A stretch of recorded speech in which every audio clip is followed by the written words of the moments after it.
तो एक्सरसाइज 3.4 तक last class में कंप्लीट हो चुका था।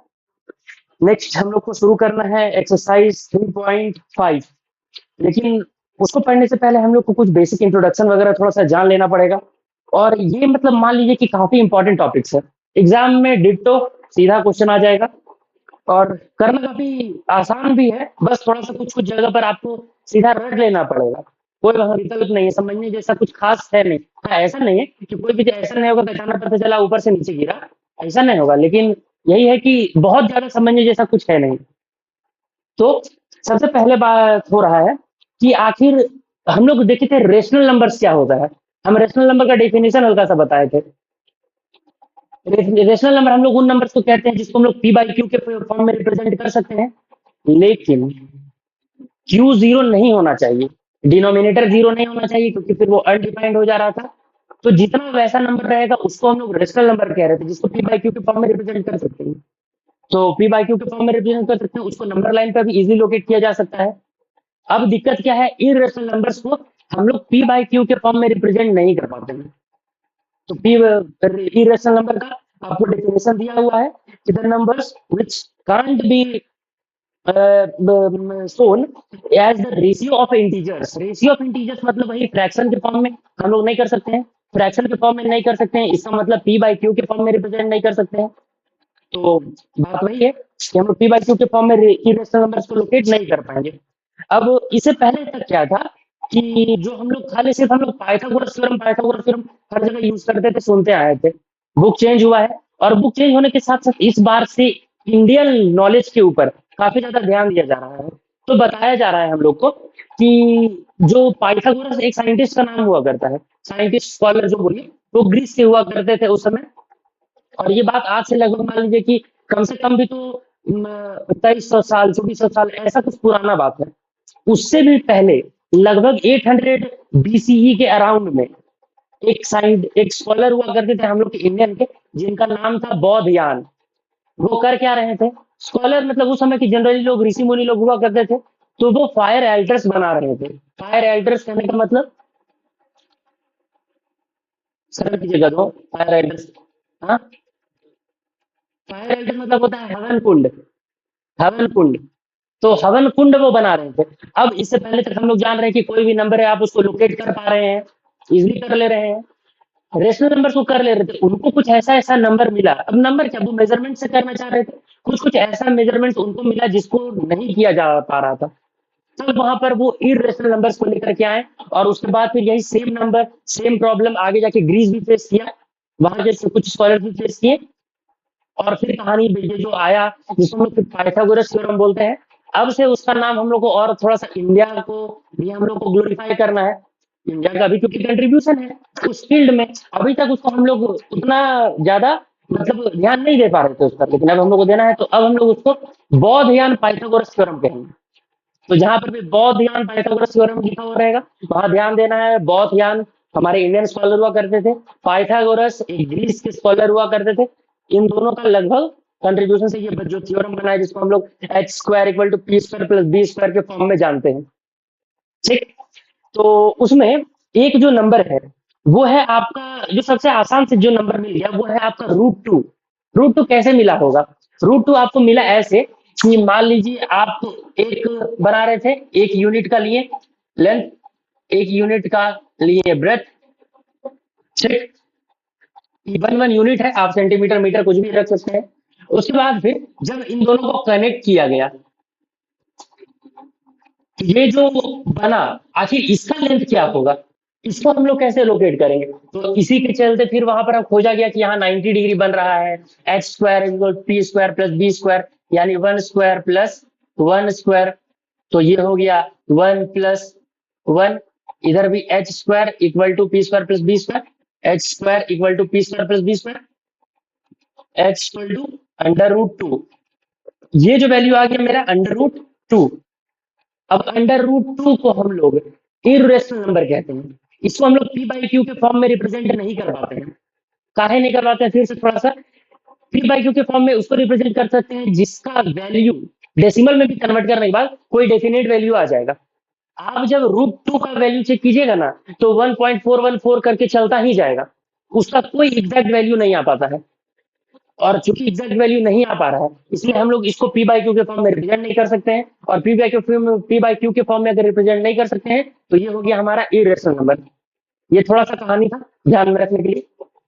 अब हम लोग को क्वेश्चन किस तरह से आएगा? क्वेश्चन आएगा कि आप सबसे पहले प्रूफ कीजिए, कुछ नंबर्स दिए, अगर रूट टू को प्रूफ कीजिए इरेशनल, रूट थ्री को प्रूफ कीजिए इरेशनल, रूट फोर को प्रूफ कीजिए, रूट फोर को तो नहीं बोलेगा क्योंकि रूट फोर का वैल्यू होता है टू, और टू एक रेशनल नंबर है, क्योंकि हम लोग टू बाई वन लिख सकते हैं।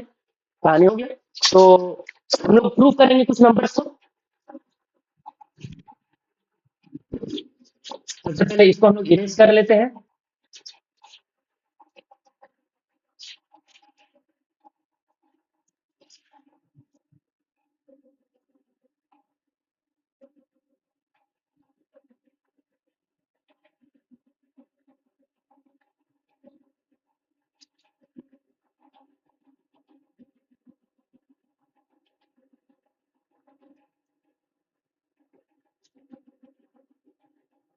हम लोग को प्रूव करना है कि रूट टू एक इरेशनल नंबर है।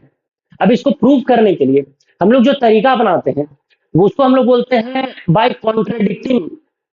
खुद को हम लोग को गलत साबित करना है। खुद को गलत साबित करने का मतलब, मान लीजिए कि हम कुछ शुरू में हम कुछ गलत मान ले रहे हैं, फिर उसको सॉल्व करते जा रहे हैं, लास्ट में कुछ ऐसा आ गया जो कि हम माने थे, वहीं पर हम गलत हो गए। तो कुल मिलाकर के हम जो शुरू में बोले थे, जिसको हम माने थे वो मेरा गलत था, तो हम लोग खुद को इसमें गलत साबित करते हैं, और इसीलिए इसको बोला जाता है प्रूव बाय कॉन्ट्रडिक्शन। कॉन्ट्रडिक्शन मतलब गलत साबित करना। अब हम लोग हम लोग को खुद को गलत साबित करना है। अब गलत साबित करने के लिए हम लोग को बोल रहा है कि रूट टू को इरेशनल प्रूव कीजिए, तो हम लोग मान लेते हैं कि रूट टू एक रेशनल नंबर है। मान ले रहे हैं शुरू में ही कि let root two is a rational number. Rational number. अब अगर रूट टू कोई रेशनल नंबर है, तो हम लोग अभी देख के आए हैं कि जो भी रेशनल नंबर रहता है उसको पी बाई क्यू के फॉर्म में हम लोग रिप्रेजेंट कर पाते हैं। तो let root two is a rational number which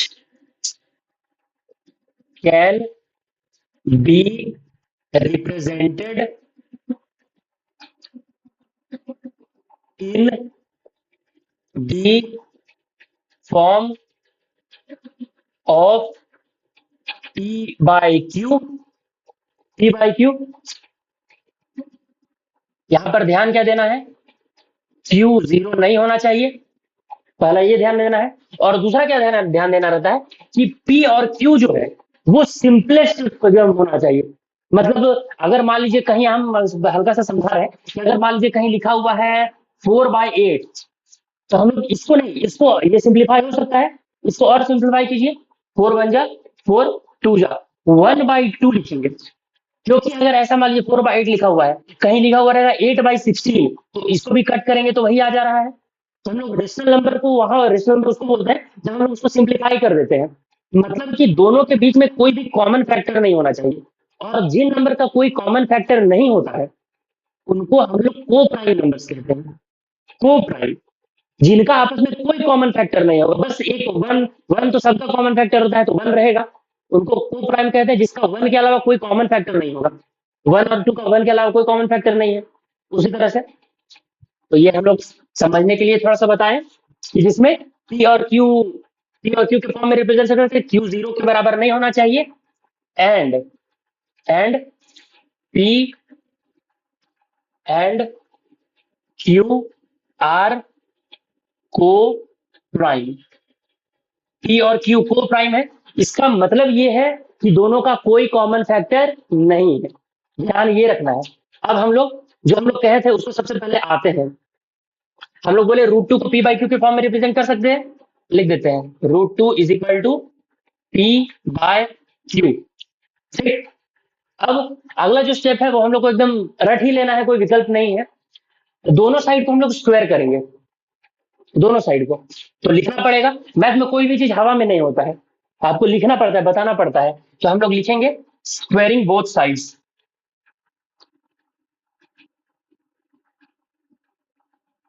squaring both sides. जब दोनों साइड को स्क्वायर करेंगे तो ये हो जाएगा √2 का स्क्वायर और ये आपका हो जाएगा p/q का होल स्क्वायर। अब √2 का स्क्वायर क्या होता है? √2। तो ये हो गया मेरा 2 इक्वल टू स्क्वायर होल पर है, दोनों में बढ़ जाएगा तो ये हमारा हो जाएगा p² / q²। ठीक। अब हम लोग को करना क्या है, आप यहाँ से किसी भी एक को आगे पीछे कर लीजिए। हम क्या कर रहे हैं, q² को यहाँ ले आ रहे हैं, यहाँ आएगा, ये अभी डिवाइड में है, साइड चेंज करेगा मल्टीप्लाई में आ जाएगा और फिर अब ये 2 मल्टीप्लाई में रहेगा, साइड चेंज करेगा तो डिवाइड में आ जाएगा। तो हम एक ही स्टेप में, ये तो दो अलग अलग स्टेप है लेकिन एक ही स्टेप में इसको यहाँ भेज रहे हैं और इसको यहाँ भेज रहे हैं, उससे फर्क क्या पड़ेगा वो अभी आगे देखिएगा। ये हो जाएगा मेरा q² is equals to p²/2। ये मेरा हो गया q² इक्वल टू p²/2। इसको हम लोग फिलहाल इक्वेशन 1 मान लेते हैं। ठीक। अब यहाँ पर एक और अगला अलग चीज ध्यान देने वाला है, समझने वाला है हम लोग के लिए। समझने वाला क्या है, बोला जाता है कि अगर कोई नंबर को किसी नंबर का स्क्वायर, अगर किसी नंबर का स्क्वायर को कोई नंबर अगर काट रहा है तो वो उस नंबर को भी काटेगा, वो नंबर भी उससे डिविजिबल होगा। कहने का मतलब, मान लीजिए 2 का स्क्वायर 4 होता है, मान लीजिए 4 को 2 डिवाइड करता है, यानी हम लोग इसको ऐसे भी लिख सकते हैं 2 का स्क्वायर/2। तो अगर 2 का स्क्वायर को 2 डिवाइड करता है तो 2 को भी 2 डिवाइड करेगा कि नहीं? करेगा, बिल्कुल करेगा। अगर 2 का स्क्वायर को 2 डिवाइड कर रहा है, 2 का स्क्वायर 4 होता है, 2 को 4 डिवाइड करता है 2 टाइम्स में, तो 2 को भी 2 डिवाइड करेगा। कोई तकलीफ? ध्यान देने वाली चीज है, समझने वाली चीज थी। अब इसको हम लोग समझ गए, इसको समझाना है। अब यहाँ पर इसमें देखिए p² को 2 डिवाइड कर रहा है, p² कोई नंबर होगा, कुछ भी नंबर होगा। अगर p² को 2 डिवाइड कर रहा है इसका मतलब कि p को भी 2 डिवाइड करेगा कि नहीं? करेगा। तो हम लोग फिर लिखेंगे since 2 divides p², so it will also divide p। अगर 2 p² को डिवाइड कर रहा है तो p को भी डिवाइड करेगा। हम लोग इसको लिख देते हैं, ये मान लीजिए p/2, p को 2 डिवाइड कर रहा है। अब इसको यहाँ कोई अलग दूसरा एक और नंबर मान ले रहे हैं कि p को जब 2 से डिवाइड करेंगे तो कोई नंबर आएगा। आप लोग कुछ मान सकते हैं, ABCD XYZ कुछ मान सकते हैं। x चूंकि फेवरेट नंबर होता है मैथ्स में सबका, जनरली सब कुछ नहीं पता रहता है, x मान लेते हैं। हम लोग भी x मान लिए, p/2 मेरा x हो गया। अब हम क्या करेंगे, x का जो भी मेरे पास p का जो यहाँ पर देखिए p का अगर हम वैल्यू निकालेंगे तो 2x आ रहा है, p का वैल्यू 2x आ गया, साइड चेंज करके मल्टीप्लाई हो गया। अब हम p का जो वैल्यू है उसको इक्वेशन 1 में पुट करते हैं, 2 का जो वैल्यू, p का जो वैल्यू उसको इक्वेशन 1 में पुट करते हैं। पुटिंग वैल्यू ऑफ p, तो हम लोग बोल रहे थे कि हम लोग फिर वैल्यू पुट करेंगे p का इक्वेशन 1 में। इक्वेशन 1 मेरे पास था q² is equal to p²/2। p² का वैल्यू पुट करना चाह रहे हैं तो q² इक्वल टू p का वैल्यू मेरे पास 2x है तो ये 2x का होल स्क्वायर हो जाएगा बाय 2। उसके बाद फिर q² is equal to, solve करेंगे, 2 का स्क्वायर 4, x का स्क्वायर x² बाई 2, 2 से 4 2 टाइम्स में कटेगा। अब हम यहाँ एक स्टेप और आगे चल जा रहे हैं कि यहाँ पर 2 मल्टीप्लाई में 2x² हो गया है, साइड चेंज करेंगे तो डिवाइड में आ जाएगा। मतलब कि हम ऐसा कुछ लिख रहे हैं q² is equal by 2 equal to x², ऐसा कुछ आ गया मेरे पास। अब फिर से देखिए वही चीज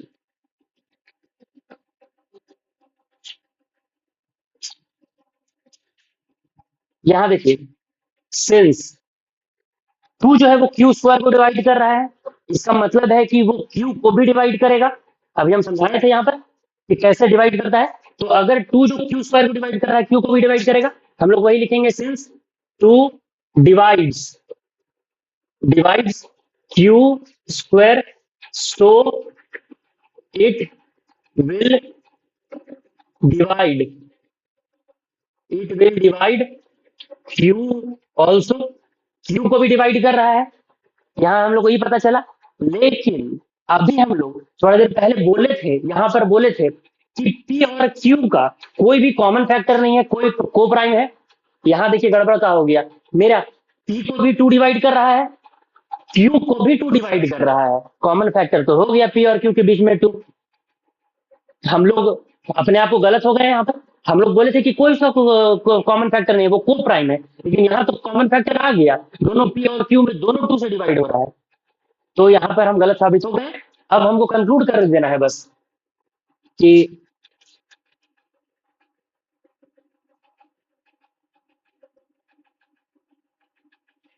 since to divides both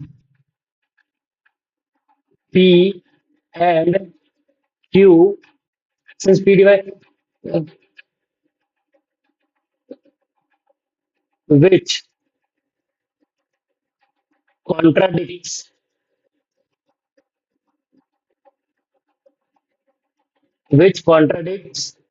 our initial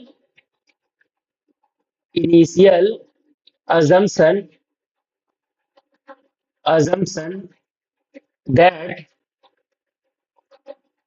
P and Q are co-prime. Hence,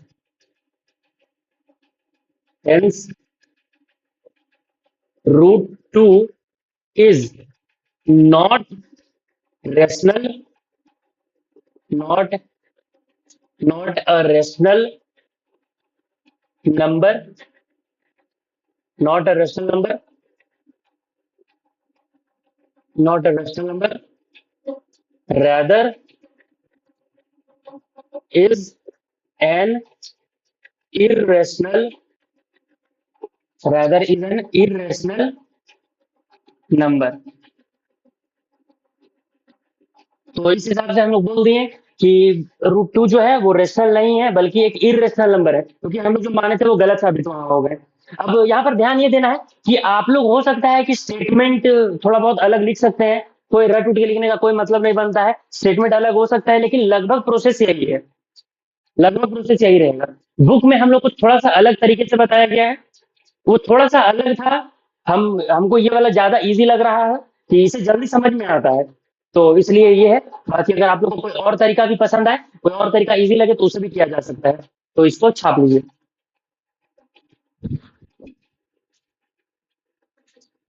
मान लीजिए ऐसा कोई क्वेश्चन हम लोग को दिया हुआ है कि प्रूफ करना है कि रूट टू, क्वेश्चन दिया हुआ है कि 2 + 5√7 प्रूफ करना है कि वो इरेशनल नंबर है। तो हम लोग क्या करते हैं कि इसको सबसे पहले रेशनल मान लेते हैं कि लेट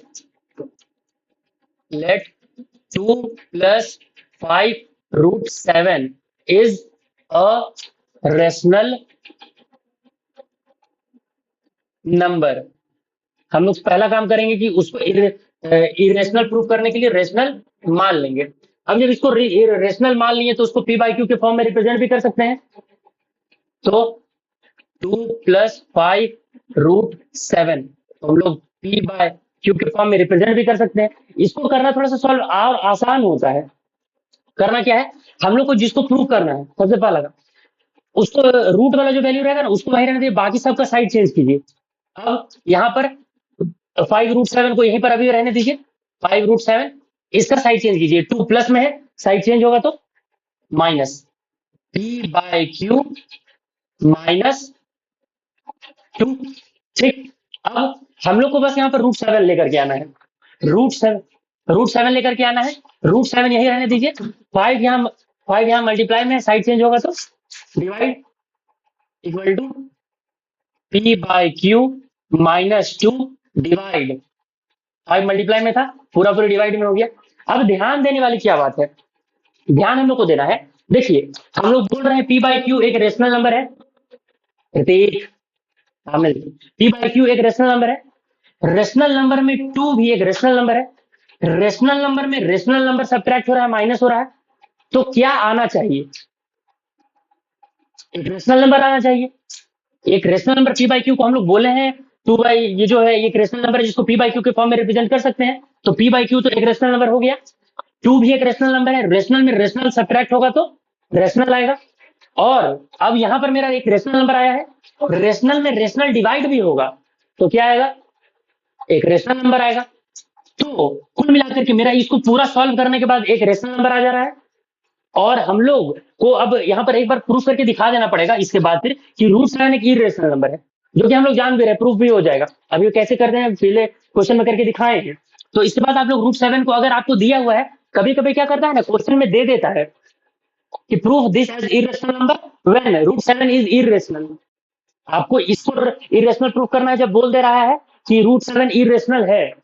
अगर नहीं बोलेगा तब आपको यहाँ पर रूट 7 को इरेशनल प्रूफ करना पड़ेगा, जो पीछे मेथड से किए। लेकिन अगर बोल दिया है तब मेरा काम और आसान है।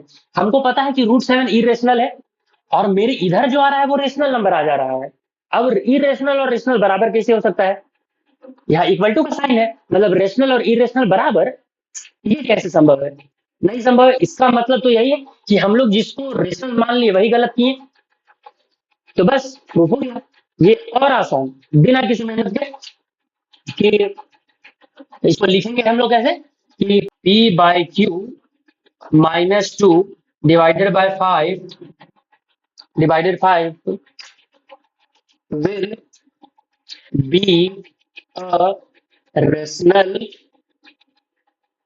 a rational number, but root 7 is an irrational number। अगर नहीं दिया हुआ रहेगा तो प्रूफ करना है, और अगर दे दिया है तो काम और आसान है। Root 7 is an irrational number, but root 7 is an irrational which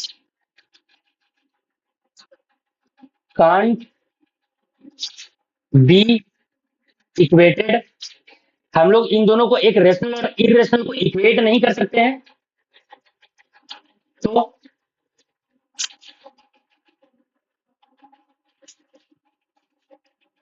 this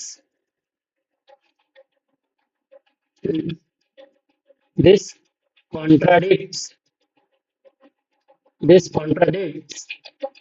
our initial assumption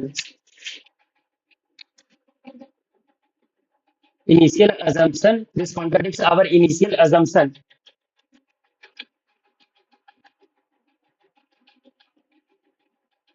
that 2 plus 5 root 7 is rational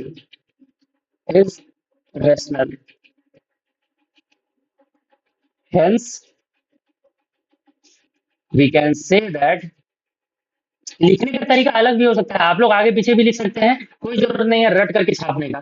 hence we can say that 2 plus 5 root 7 is an irrational number. ठीक। अब यहाँ पर ध्यान देना है कि मान लीजिए आपको एग्जाम में इसकी जगह पर कुछ और थोड़ा सा अलग टाइप का क्वेश्चन दे दिया है, 3 माइनस अंडर रूट 15 या और कुछ भी दिया हुआ है। हम लोग को कुल मिलाकर के बस रूट वाला वैल्यू को एक साइड रहने दीजिए, बाकी सबका साइड चेंज कर दीजिए और फिर सॉल्व करके लास्ट में दिखा देना है कि हम लोग जो माने थे वो गलत माने हैं और कहानी खत्म। कोई तभी आप लोग होमवर्क के तौर पर, इसमें भी होमवर्क, एक तो रूट्स, इससे पहले रूट कौन सा रूट्स क्या दिए थे, √7 को इरेशनल प्रूफ कर ले।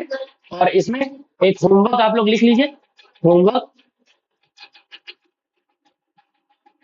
Proof proof 3 minus √5 is an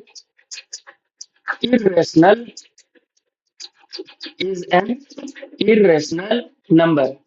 ठीक, ये हम लोग को प्रूफ करना है। और ध्यान यहाँ ये रहे कि हम नहीं बोले हैं कि √5 रेशनल है कि इरेशनल है, तो आपको प्रूफ करके बताना पड़ेगा कि √5 भी इरेशनल है, जो कि हम यहाँ गायब किए। कोई तकलीफ? तो बस कंप्लीट कर लीजिए, कल फिर और आगे बढ़ेंगे।